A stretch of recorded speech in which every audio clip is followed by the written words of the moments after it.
பாடசாலைகள் என்பது நாட்டிற்கு தேவை. நாட்டிலே புதிய புதிய நிர்வாக முறைகள், புதிய புதிய அறிவியல் பாடங்கள், புதிய புதிய வியாபார உத்திகள் இவைகளெல்லாம் நடைபெற்று வருகின்றன. ஒரு நாடு வளர்ச்சியை பெற வேண்டும், ஒரு நாடு பொருளாதார சக்தியாக வளர வேண்டும் என்பதற்காக அந்த பொதுமக்கள் அமைதியாகவும் அந்யோன்யமாகவும் வளர வேண்டும் என்பதற்காக பல லௌகீகமான முயற்சிகள் அரசாங்கத்தின் மூலமாகவும் மற்றும் வியாபாரிகளாலும் பொது சேவை செய்பவர்களாலும் செய்யப்பட்டு வருகிறது. இது ஒரு புறம். இந்த வளர்ச்சியெல்லாம் சரியான முறையிலே நடைபெறவும், தொடர்ந்தால் போல் வளர்ச்சி நடைபெறவும், சுயநலமும் வேண்டாம் என்று சொல்ல முடியாது உலகத்திலே. ஆனால் அந்த சுயநலத்துடன் நின்று விடாமல் பொது பணிகளும் நடைபெற வேண்டும். அப்பொழுதுதான் வறுமை நீங்கும், வறட்சி என்பது நீங்கும், விரோதம் என்பது நீங்கும். ஆகவே வறுமை, வறட்சி, விரோதம் நீங்குவதற்கு இந்த பொதுப்பணி என்பது தேவை, பொது சேவை என்பது தேவை. அனைத்து துறையிலேயும் பொது சேவை, நல்ல மேலாண்மை என்பது தேவை. தொலைநோக்கு பார்வையுடன்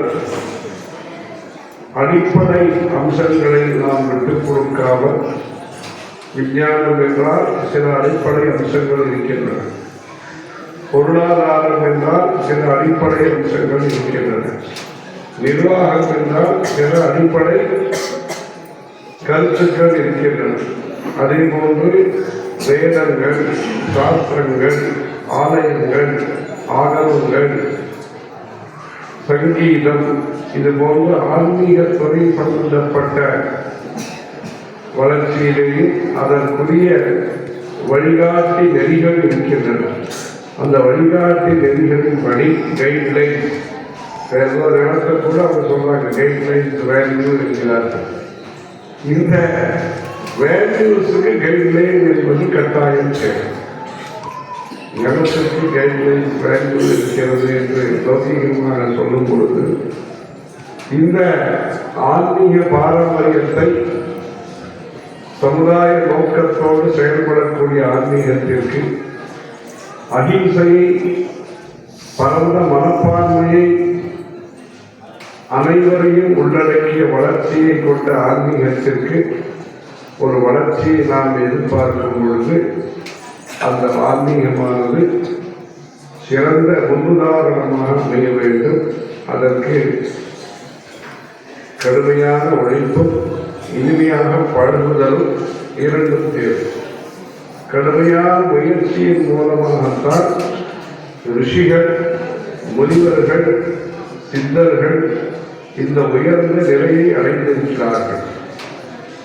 வருஷா வருஷம் தவம் செய்து ஒரு பாட்டை எழுதி இப்படி குகையிலே உட்கார்ந்து கொண்டு தியானம் செய்து திருமூலர், திருமஞ்சனம் போன்ற நூல்கள் எல்லாம் வெளிவந்திருக்கின்றன என்றால் அந்த தவ வலிமை, அந்த சான்றோர்களுடைய வாக்கிலே இருக்கக்கூடிய நல்ல சங்கல்பங்கள் இவைகள் தான் காரணம்.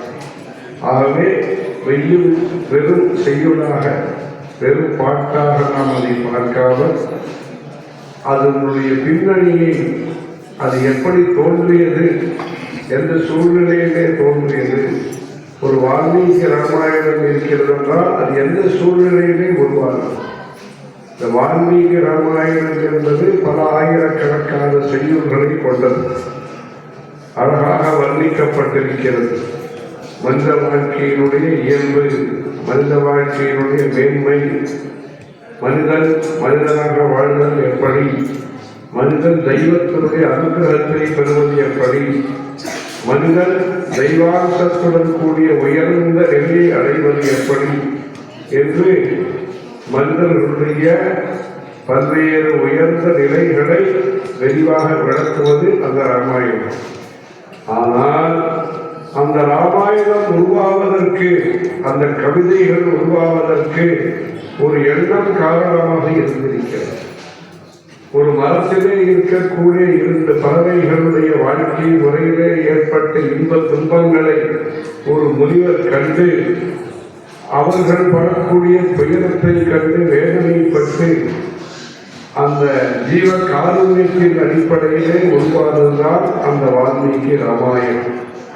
மானுஷான பிரதிஷ்டாந்தம் அகமஹா சரஸ்வதி சமாஹா யத் கிரௌஞ்ச மிதுனா தேகம் அவதி காமமோகிதம் என்பதாக அந்த பட்சிகளுடைய வாழ்க்கையிலேயும் முழுமையான ஒரு சரியான ஒரு இன்பம் என்பது அமையப்பெற வேண்டும் என்று ஒரு முனிவருடைய மனக்குமுறல், மனவேதனை அல்லது நல்ல எண்ணம், எதிர்பார்ப்பு இவைகளின் காரணமாக அந்த ஒரு சோகா ஸ்லோகத்துவமாப்பன்னகா மனவேதனையானது அந்த எண்ணத்தை வெளிப்படுத்துவதற்காக வார்த்தைகளால் வெளிப்படுத்துவது என்பது ஒன்று. அதையே செய்யுள் மூலமாக வெளிப்படுத்தி அந்த எண்ணத்தை மக்கள் மறவாமல் இருப்பதற்கு ஒரு வார்த்தைகளை ஞாபகம் வைத்துக் கொள்வது என்பது ஒன்று. அதுவே நாம் ஸ்லோக உருவத்திலே பாட்டாக நாம் அதை தெரிந்து கொண்டு அதை மனப்பாடம் செய்து அதை நாம் மறக்காமல் இருப்பது எளிது. அதுபோன்று பல்வேறு விருத்தங்களிலே அனுஷ்டுபு, கிருஷ்டுபு, பந்தி, சங்கரா, சாத்வோதனை கிரீடிதம், உபஜாதி என்று பல்வேறு விருத்தங்களிலே அந்த ஸ்லோகங்கள் உருவாகி ஆதி காவியமாக, ஆதி கவியாக வால்மீகியும் ஆதி காவியமாக ராமாயணமும் இடம்பெற்றிருக்கிறது. ஆகவே முனிவர்கள் தங்களுடைய சுய நலத்திற்காக இல்லாமல் உலக நன்மைக்காக உருவாக்கிய பல்வேறு சாஸ்திரங்கள் மனித வாழ்க்கையிலே சிறந்த மனிதர்களாக நாம் வாழ்வதற்கு நமக்கு வழிகாட்டியாக இருக்கின்றன. ஆகவே இந்த தேசம், இந்த சமுதாயம் முனிவர்களால் வழி நடத்தப்பட்ட சமுதாயம். ஆகவே மனிதர்களுடைய வாழ்க்கையிலே உணவு தேவை, வீடு தேவை, வாகனங்கள் தேவை. ஆனால் வாகனம் தேவையா, வாகனங்கள் தேவையா என்பதை நமக்கு எளிமை தேவை என்பதன் மூலமாக சிக்கனமான வாழ்க்கை, எளிமையான வாழ்க்கை, அமைதியான வாழ்க்கை, ஆக்கப்பூர்வமான வாழ்க்கை, பிறருடைய அழிவுக்கு உதவிகரமாக இல்லாமல் பிறருடைய வளர்ச்சிக்கு உதவிகரமாக இருக்கக்கூடிய சகாராத்மக் பாசிட்டிவ் திங்கிங் இருக்கக்கூடிய வாழ்க்கையை அமைத்துக் கொடுப்பது வைதிக சனாதன இந்து தர்மம். அப்படிப்பட்ட உயர்ந்த நோக்கத்தை கொண்ட இந்த இந்து மதத்தை பாதுகாப்பதும் வளர்ப்பதும் உலக நன்மைக்காக தேவையான ஒன்று. உலகத்திலே நன்மை கிடைக்க வேண்டும், உலகத்திலே அமைதி நிலவ வேண்டும் என்ற சங்கல்பத்துடன் நாம் வாழும் பொழுது அதற்குரிய வழியாக இந்த இந்து சமயத்தை நாம் வளர்க்க வேண்டும்.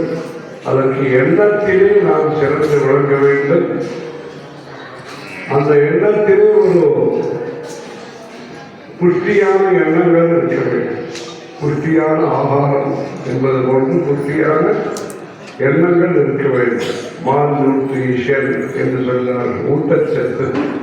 அது ஒரு குழந்தை வளர்வதற்கு ஊட்டச்சத்து என்பது காரணமாக இருக்கிறது. அந்த ஊட்டச்சத்து குறைவின் மூலமாக பல்வேறு நோய்க்கு ஆளாகிறார்கள். அப்படி நோயற்ற வாழ்விற்கு நாம் அடித்தளம் அமைவதற்கு, நல்ல ஆரோக்கியத்திற்கு அந்த சத்தான மாவு என்பது தேவை.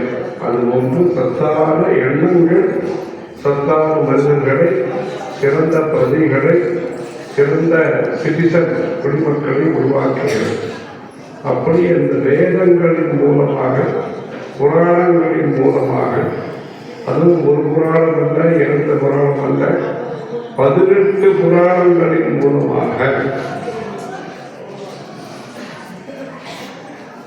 ஸ்லோகத்திலே மகாபாரதம் உட்பட பல்வேறு புராணங்களை, இதிகாசங்களை நமக்கு தந்தவர் வேதவியாச முனிவர். அவர் சாராம்சமாக சுருக்கமாக அவர் சொன்ன கருத்து, பிறருக்கு உதவி செய்யுங்கள்.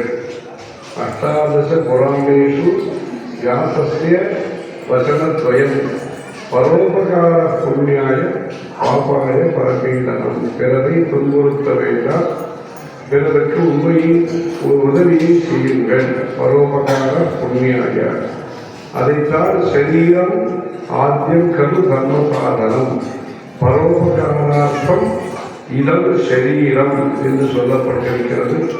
அப்படிப்பட்ட இந்த பரோபகாரத்தை செய்வதற்கு பல உபகாரம், பல என்றால் உயர்ந்த என்று ஒரு பொருள் இருக்கிறது. பராபர வித்யை என்று சொல்லும் பொழுது பரவித்யா என்றால் பரம்பொருளை, பரமாத்மாவை, மெய்ப்பொருளை தெரிந்து கொள்வதற்கான வித்யை பரவித்யா. அபரவித்யா என்பது கர்மகாண்டம், பக்தி போன்றவை. அப்படி அந்த பரவித்யாக இருக்கக்கூடிய உயர்ந்த மெய்ப்பொருளை, அறம்பொருள், இன்பம், வீடு என்கிற அந்த மெய்ப்பொருளை தெரிவிக்கக்கூடிய அந்த வித்யை நமக்கு அளிப்பது இந்த வேதங்கள், வேதாந்தங்கள். ஈச, கேன, கட, பிரஷ்ன, முண்ட, மாண்டூக்கிய, தித்திரி என்பது போன்று சாந்தோக்கியம், பிரதாரண்யகம், ஸ்வேதாஸ்வதர உபனிஷத், ருசிம்மதாபல்ய உபனிஷத், இதுபோன்று 100க்கும் மேற்பட்ட உபனிஷத்துகள் இருக்கின்றன. அந்த உபனிஷத்துகள் வேதாந்தமாக கருதப்பட்டு வேதத்தினுடைய முடிந்த முடிவாக வேதம் எதை சொல்ல வந்தது என்பதை தெரிவிக்கக்கூடிய வேதாந்தங்களாக இருக்கின்றன. ஆகவே அந்த வேதாந்தங்களை காப்பாற்றுவதற்கு வேதங்களை நாம் காப்பாற்ற வேண்டும். அந்த வேதங்களின் மூலமாக நமக்கு இச்சாசக்தி, ஞானசக்தி, கிரியாசக்தி என்பது உருவாகிறது. கிரியாசக்தி இல்லாவிட்டால் இந்த நாடு இந்த அளவுக்கு முன்னேறி இருக்க முடியாது. 1000 வருஷத்து இன்னல்களை, இடையூறுகளை தாண்டி, குழப்பங்களை தாண்டி இந்த ஊர் இந்த அளவுக்கு முன்னேறி இருக்கிறது என்றால் பல்வேறு நம்பிக்கைகள், பல்வேறு எண்ணங்கள் மத்தியிலே இந்த தேசம் முன்னேறியிருக்கிறது என்றால் அதற்கு காரணம் கலாச்சாரம், கடவுள் பக்தி என்பதுதான் காரணம். தனிமனிதனுடைய ஒழுக்கம் காரணம். அப்படிப்பட்ட இந்த தேசத்திலே ஒவ்வொரு தனிமனிதனையும் நாம் உருவாக்க வேண்டும், ஒவ்வொரு சமுதாயத்தையும் உருவாக்க வேண்டும். தனிமனிதர்களை சக்தி வாய்ந்த மனிதர்களாக உருவாக்க வேண்டும். சக்தி வாய்ந்த மனிதர்களாக உருவாக்குவதற்கு அந்த சக்தி என்பது நல்ல எண்ணத்துடன் கூடியதாக இருக்க வேண்டும். சக்தி என்பது உடனடியாக வரக்கூடிய சக்தி என்பது வேறு. அது கிரமசிக்ஷணம், அதாவது படிப்படியான முயற்சியின் மூலமாக வரக்கூடிய அந்த சக்தியானது பக்க விளைவுகள் அற்ற சக்தியாக விளங்குகிறது. பிறருக்கு துன்பத்தை விளைவிக்காமல் அதே சமயத்தில் நம்முடைய சக்தியும் குறையாமல் இருக்கக்கூடிய விதத்தை இந்து சமயம் கற்றுக் கொடுக்கிறது. அப்படி அந்த இந்து சமயம் அந்த விதமான முறையை நமக்கு சொல்லிக் கொடுப்பதற்கு அந்த வேதங்களின் மூலமாக அன்னையும் பிதாவும் ஒன்று தெய்வம், ஆலயம் தொழுவது சாலவும் நன்று என்பது போன்ற கருத்துக்களை அந்த வேதங்கள் மாது தேவோபவா, பிது தேவோபவா, ஆச்சாரிய தேவோபவா என்றெல்லாம் சொல்லித் தருகின்றன. அப்படிப்பட்ட இந்த வேதங்களை நாம் கற்று தேர்ந்து சிறப்பாக வாழ்க்கையை நடத்துவதற்கு நமக்கு அதிலே ஒரு ஈடுபாடு என்பது தேவை. அந்த ஈடுபாட்டுடன் அந்த வேத கல்வியை நம்முடைய மன்னர்கள் இந்த நாட்டிலே சதுர்வேதி மங்கலங்கள் என்கிற அந்த வேதங்களை வளர்ப்பதன் மூலமாக அந்த ஆன்மீக தொண்டினை செய்திருக்கிறார்கள். இந்த நாட்டிலே குறிப்பாக தமிழ்நாட்டிலே பல சதுர்வேதி மங்கலங்கள் இடம்பெற்றிருக்கின்றன. இங்கிருந்து அருகாமையிலே இருக்கக்கூடிய அந்த திருமுக்கூடல் என்கிற அந்த ஊரிலே பெருமாள் கோவிலிலே கல்வெட்டுகளிலே வேத பாடசாலைகள் எந்த அளவுக்கு சிறப்பாக செயல்பட்டன என்பதை பற்றிய கல்வெட்டுக்கள் இடம்பெற்றிருக்கின்றன. டாக்டர் நாகசாமி மூலமாக அந்த கல்வெட்டுகளெல்லாம் வந்து பார்த்தோம். அந்த கோவிலே பெரிய கல்வெட்டுகள், அந்த இடத்துல ஆஸ்பத்திரி கூட இருந்திருக்கிறது.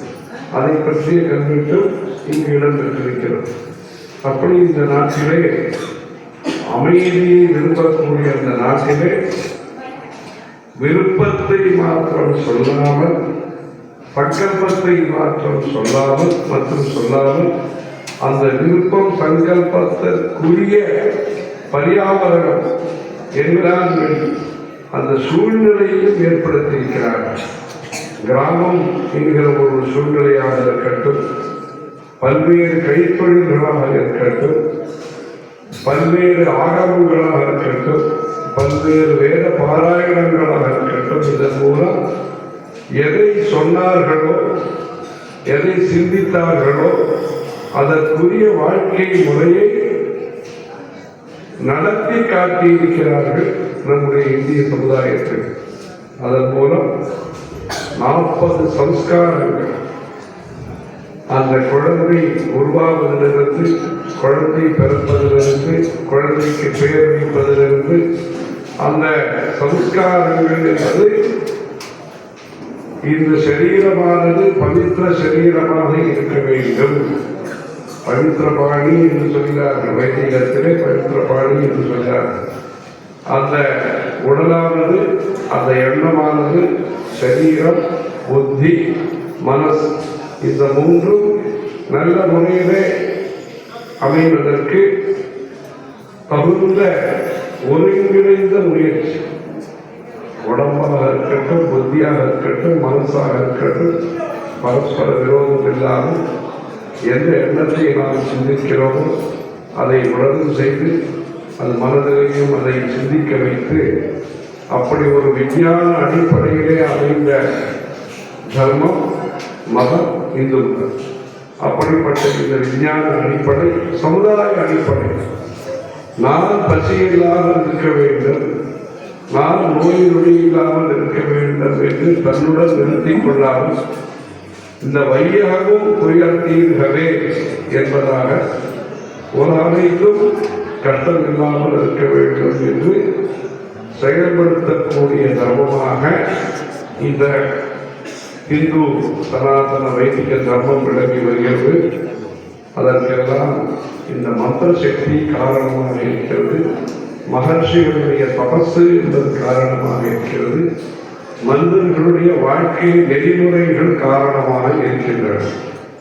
ஆகவே அந்த மந்திர சக்தியை, அந்த மகர்ஷிகளுடைய தபசக்தியை, அந்த மனித வாழ்க்கையினுடைய நெறிமுறைகளை நாம் கடைபிடிப்பதற்கு இந்த நூத்தனமான யுகத்திலேயும் கம்ப்யூட்டர் யுகத்திலேயும் அதற்குரிய முயற்சிகள் தொடர வேண்டும்.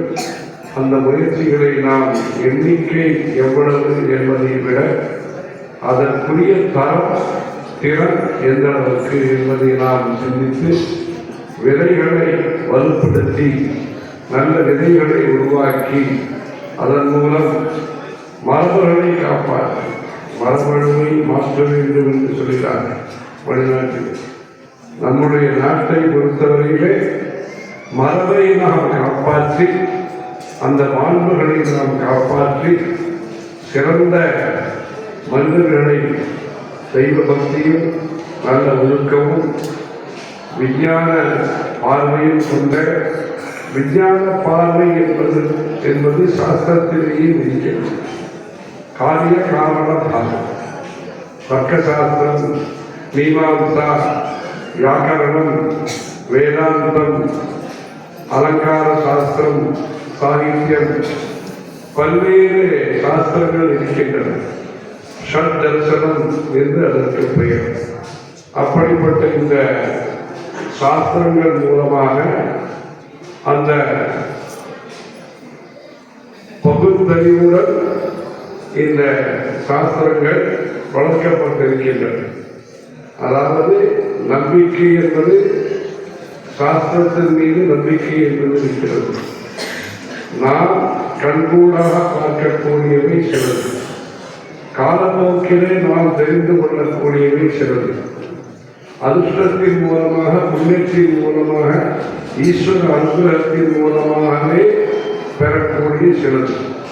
இப்படி அந்த தர்மமானது பல்வேறு விதமான யுக்திகள் மூலமாக பிரத்யக்ஷம், அனுமானம், உபமானம், சாப்தம் என்கிற பிரமாணங்களின் மூலமாக இந்த சாஸ்திரத்தை நமக்கு அளித்திருக்கிறார்கள். இப்படிப்பட்ட இந்த சாஸ்திரங்களை சற்சுருவை சத்தியம் என்றெல்லாம் சொல்கிறார்கள். இப்படிப்பட்ட இந்த சாஸ்திரங்களை நாம் மேன்மேலும் வளர்ப்பதற்கு சிறந்த முறையிலே பணிகளை ஆற்ற வேண்டும். அதற்கு இந்த வேத கல்வி என்பதை அதற்குரிய அனுஷ்டானங்களுடன், அதற்குரிய ஆத்ம குணங்களுடன், அதற்குரிய அத்தீன பாரம்பரியத்துடன் அந்த வேத கல்வியை நாம் வளர்க்க வேண்டும். இது ஒரு பட்டப்படிப்போ அல்லது பட்டய படிப்போ அல்ல, இது பாரம்பரியத்தை சார்ந்த படிப்பு. ஆகவே இதை கணக்கிடும் பொழுது, இதை மதிப்பீடு செய்யும் பொழுது, இதற்குரிய சன்மானங்களை நாம் கொடுக்கும் பொழுது இதை பாரம்பரியத்தை மனதிலே கொண்டு நாம் செயல்பட வேண்டும். இந்த வேதங்களை வளர்ப்பதற்காக நம்முடைய பெரியவர்கள் அந்த காலத்திலே வேதரட்சர் நிதி ட்ரஸ்ட் என்பதாக ஆரம்பித்து இன்றைக்கும் நூற்றுக்கணக்கான மாணவர்கள் வருஷா வருஷம் அந்த வார்ஷிக பரீட்சையும் அளித்து பூர்த்தி பரீட்சையும் அளித்து வருகிறார்கள். தற்பொழுது நம்முடைய வேத பாடசாலைகள் எண்ணிக்கையிலேயும் வளர்ந்து வருகின்றன, படிப்பிலேயும் வளர்ந்து வருகின்றன. இந்த படிப்புகளை பெற்றோர்களுடைய ஒரு விருப்பத்துடன், பெற்றோர்களுடைய ஒரு எதிர்பார்ப்புடன் பல்வேறு மாநிலங்களிலிருந்து இந்த ஊருக்கு வந்து சின்ன வயதிலேயே அவர்கள் சந்தியாவந்தனம் செய்து, பதினாதானங்களை செய்து, கோசம்ரட்சணங்களை செய்து, புதிய விஞ்ஞானம், கணிதம் போன்ற பாடங்களையும் படித்து, இந்த சம்ஸ்கிருத கல்வியை படித்து, ஏனென்றால் அந்த சம்ஸ்கிருத கல்வி என்பது சில வேத பாடசாலைகளில் இடம்பெற்றிருக்கிறது. ஆனால் அனைத்து வேத பாடசாலைகளிலேயும் அது இடம்பெற வேண்டும். காவியங்களையும் படித்து சொந்தமாக சம்ஸ்கிருதத்திலே பேசக்கூடிய பயிற்சியும் இவர்கள் அளித்து, அந்த புதிய அணுகுமுறை, பழைய சித்தாந்தம், இப்படி அது சிறப்பான முறையிலே இந்த பாடசாலையானது நடைபெற்று வருகிறது. இங்கு அடிக்கடி நம்முடைய கும்போண சுவாமிகள் வந்து இவர்களுக்கெல்லாம் பகவத்கீதையை சொல்லிக் கொடுத்து, விஷ்ணுதாசராக பாஷ்யத்தை சொல்லிக் கொடுத்து, ஆச்சாரியாருடைய பாஷ்யத்தை பொழுது சில பகுதிகளை எல்லாம் சொல்லிக் கொடுத்து, சம்ஸ்கிருத பாஷையுடைய முக்கியத்துவம், சாஸ்திரங்களுடைய முக்கியத்துவத்தை இவர்களெல்லாம் உணரும்படியாக செய்து, இந்த பல்வேறு பன்முக தன்மையுடன் கூடிய ஒரு விதத்திலே இந்த பாடசாலையை வளர்க்க நினைக்கிறார்கள். அதற்கான முயற்சிகள் நடைபெற்று வருகின்றன.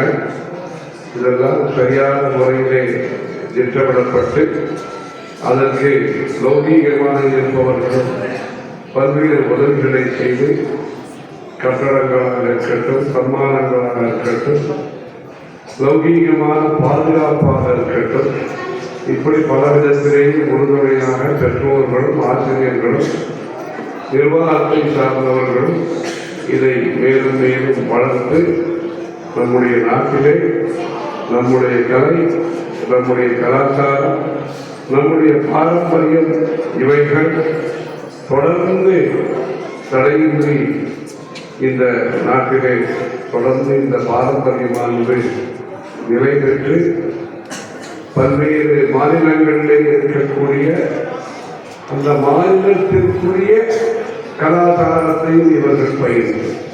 தமிழ்நாடு என்றால் தேவாரங்கள், பிரபந்தங்கள், உற்சவங்கள், கோவில் உற்சவங்கள். ஆந்திரா என்றால் அங்கு அக்னிஹோத்திரங்கள், நித்திய கர்மானுஷ்டானங்கள், ஆகார நியமங்கள். கர்நாடகா என்றால் சேவை மரப்பார்கள். இப்படி ஒவ்வொரு மாநிலத்திற்கும் சில தேவைகள் இருக்கின்றன, சில பாரம்பரியங்கள் இருக்கின்றன.